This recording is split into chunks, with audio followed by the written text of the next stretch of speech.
Good morning. Good morning. This is David again.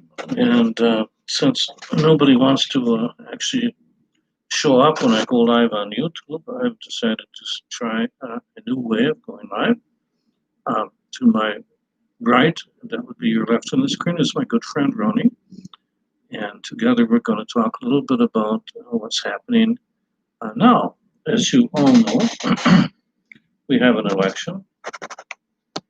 And as you all know, the results of the election will determine if the United States is going to be a third world country or if the United States is going to be a major country who will be in the forefront of the defense of democracy and the creation of peace for Israel. Now, most of you have probably already made your minds up. I'm sure that most of the right wing that see this will vote for Trump. The truth of the matter is, whether you like Trump or you dislike Trump, he's going to be the best possible vote for Israel, and I think he'll be the best possible vote also for ecumenicals.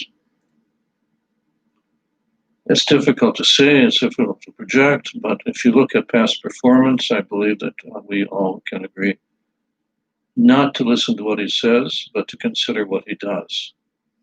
He's done more for America in 4 short years than has been done for America in perhaps 2 generations. That said, I think we should actually begin to discuss the spiritual values of voting.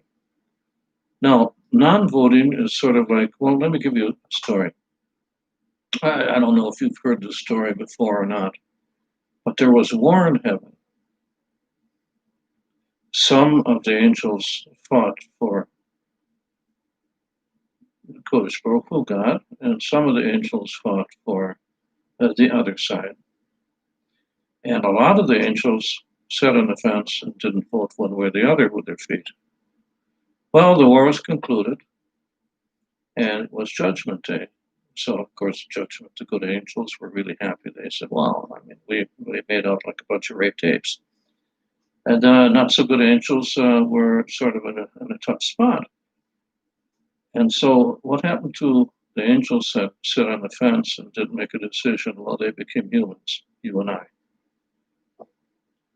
Now maybe it's time to make a decision and quit sitting on the fence. We have to learn. We have to learn from all things. We have to understand that the world is not our oyster. The world is God's oyster. And we're lucky enough to be living in it, to be tested, to find out at this time we might be proved worthy of passing on into the next bubble of existence. I know this sounds rather far-fetched to many of you that haven't bothered to study either the Bible, the Kabbalah, or the other religions. But the reason we're here is to make decisions and to live with them afterwards or die with them, whatever. So it's so important for you and your families to make this decision now. I was looking at Judge Amy when she was being interrogated, and it reminded me of the Inquisition.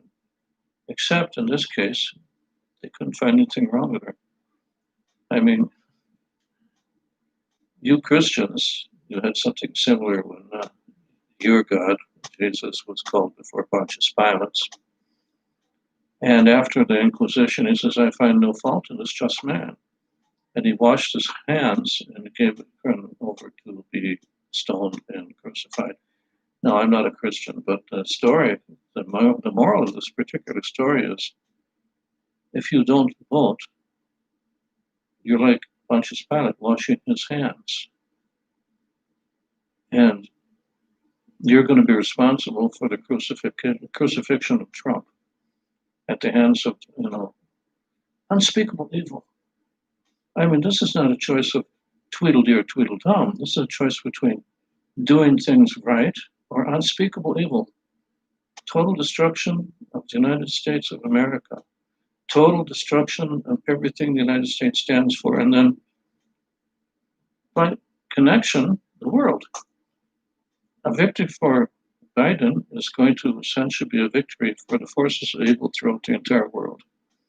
Now, maybe he's the president we deserve, because maybe we're getting to the time where an evil president will rise, evil and corrupt president will rise in America, or perhaps it's going to be Camilla, because I don't believe that Biden is going to live more than 6 months before he's put either in an insane asylum, a place for people suffering from Alzheimer's, or just drop dead. So you got Camilla. Camilla is perhaps one of the most evil women ever in the history of the Senate. Not only is she horribly stupid, and it's the most deplorable situation to give stupid people power, because the stupid people always use it incorrectly and get everybody else killed. I mean, in Vietnam, the biggest sin was stupidity. Stupidity got your friends killed. Stupidity got yourself killed. You learn. She never learned. She's the same piece, POS, as she always was. Not that that matters, because in the long term, she's just a speck of dust in creation, which will simply be removed as I remove a speck of dust from my shirt.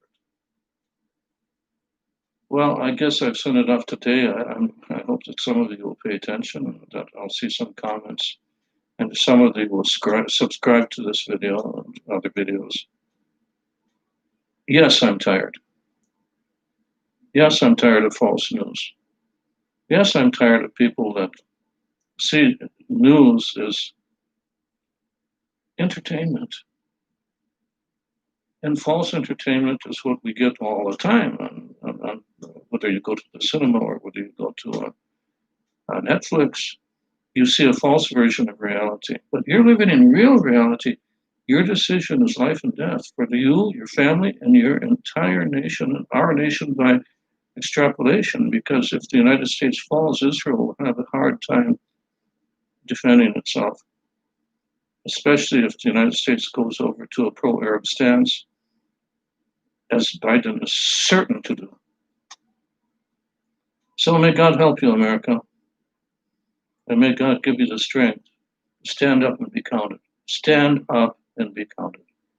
So I'm going to say, good night, America. Good day, America.